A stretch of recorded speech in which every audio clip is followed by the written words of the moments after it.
Welcome to the Tech Egg. Don't get scrambled. Enjoy the video. In this video, I will explain how to reset your Acura MDX radio code. First, you'll need to retrieve your unique 5-digit radio code.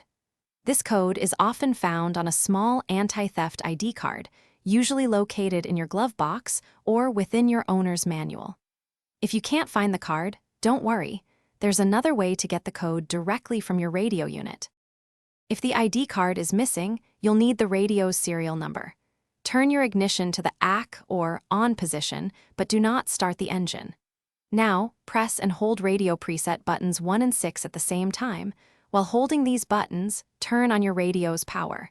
The display will then show a unique 10-digit serial number. Write this number down carefully. With your radio serial number in hand, you can now obtain the unlock code. Head to the official Acura radio code retrieval website. You'll need to input your vehicle's 17-character VIN, along with the 10-digit radio serial number you just found. After providing a phone number and email address for verification, the website will display your specific 5-digit radio unlock code. Make sure to note it down. Now for the final step, turn on your Acura MDX radio. The display should show code or enter code. Simply use the radio preset buttons, numbered 1 through 6, to input the 5-digit unlock code you obtained. For example, if your code is 12345, press preset 1, then 2, then 3, then 4, then 5.